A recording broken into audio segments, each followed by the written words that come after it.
جزاک اللہ خیر۔ آج کی ہماری اس اسپرنگ آف اسلام کانفرنس میں بزنس سیشن میں آپ تمام حضرات کا تہ دل سے استقبال کرتا ہوں۔ خوش آمدید، ویلکم۔ آئیے میں اپنی کارروائی کو آگے بڑھاتے ہوئے میں دعوت خطاب دیتا ہوں جناب پٹیل محمد یوسف صاحب، chairman Hijaz leather private limited سے، کہ وہ ہمیں اسلام اور انٹرپرینرشپ کے عنوان سے ہمیں مخاطب فرمائے۔ میں آپ سے خواہش کرتا ہوں کہ وہ ہمیں مخاطب کریں۔ السلام علیکم ورحمۃ اللہ وبرکاتہ۔ الحمدللہ رب العالمین والصلاة والسلام علی رسولہ الکریم وعلی آلہ واصحابہ وازواجہ اجمعین الی یوم الدین۔ معزز و محترم برادرم مولانا محی الدین غازی فلاحی مدنی صاحب، adviser Dar Al Sharia Dubai Islamic bank, برادر مکرم ڈاکٹر رحمت اللہ صاحب، head of the department business studies Mumbai university, برادر مکرم جناب عبدالرقیب صاحب، convener Indian centre for Islamic finance New Delhi, عمرائے مقامی شہر حیدرآباد، ناظم شہر حیدرآباد، امیر حلقہ آندھرا پردیش، اور یہاں پر جمع ہوئے معزز بزرگوں، ساتھیوں، نوجوانوں، محترم خواتین، پیاری طالبات، اللہ تعالیٰ کا بڑا فضل و احسان ہے کہ آج ہم ایک دینی مجلس کے اندر بزنس اور تجارت کی بات کر رہے ہیں، ورنہ آج حال تو یہ ہے کہ بزنس اور تجارت ایسا لگتا ہے کہ دین سے خارج ہو چکا ہے۔ مگر جب ہم تاریخ کا مطالعہ کرتے ہیں، سیرت کی کتابوں کو پڑھتے ہیں، قرآن مجید اور احادیث کا جائزہ لیتے ہیں، تو ہمارے سامنے ایک دوسری ہی تصویر آتی ہے۔ اللہ سبحانہ و تعالیٰ نے جب اسلام کو اس دنیا میں نازل کرنا چاہا تو اس نے کس علاقے کو منتخب کیا؟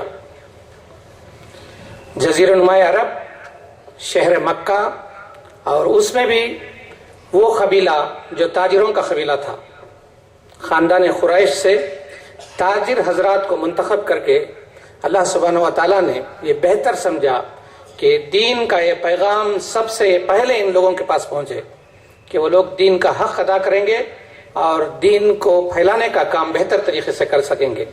تو اسی سے یہ بات ظاہر ہوتی ہے کہ اسلام کے اندر تجارت، انٹرپرنرشپ اور دیگر جتنے بھی مقابلات ہیں، ان سب کی کیا کچھ اہمیت ہے۔ رسول صلی اللہ علیہ وسلم خود ایک تاجر تھے۔ آپ رسالت سے پہلے بھی تجارت کے اندر پوری طرح سے آپ منہمک تھے، بلکہ تجارت کے اندر آپ نے امین اور صادق کا لقب حاصل کیا، اور یہ لقب ایسا تھا کہ جب آپ دین کے اس پیغام کو لوگوں کے سامنے پیش کیا اور ساری کی ساری قوم آپ کی دشمن بن چکی، مگر اس وقت بھی آپ کو امین اور صادق کا لقب اس لقب سے پکارنے سے رہ گئے، بلکہ وہ آپ کو امین اور صادق ہی تسلیم کرتے تھے۔ آپ جانتے ہیں کہ تجارت کے اندر امین کا لفظ، سچا کا لفظ، آنسٹ اور اسٹریٹ مین شپ، یہ ایسی چیزیں ہیں جو آج بالکل مفقود ہیں۔ آپ بہت بڑے کاروبار کے مالک تھے، حضرت خدیجہ رضی اللہ تعالی عنہا، آپ بہت سارے لوگوں کے پاس اپنا مال دے کر بھیجتے تھے، اور آپ کے مال کو لے کر وہ تجارتوں کے قافلے کو مختلف ممالک کے اندر لے جاتے تھے۔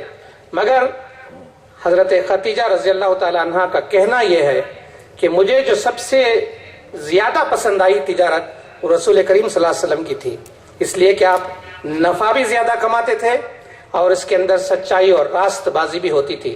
چنانچہ ہوا ایسے کہ آپ جو ہے آپ کے نکاح میں آ گئی، تو آپ بہترین قسم کے تاجر تھے۔ عکاس کا جو بازار تھا، جو اس وقت وہاں کا آپ کہیے کہ سب سے بڑا بزنس سینٹر تھا، اس کے اندر آپ کا نام بہت مشہور تھا کہ آپ بزنس سیدھے سادے طریقے سے کرتے، سچائی اور راست بازی کے ساتھ کرتے، اور اسی وقت منافع بھی زیادہ کماتے۔ اور اس کے بعد ہم دیکھتے ہیں کہ قرآن مجید کا نزول جب آپ پر ہوا تو اس وقت بھی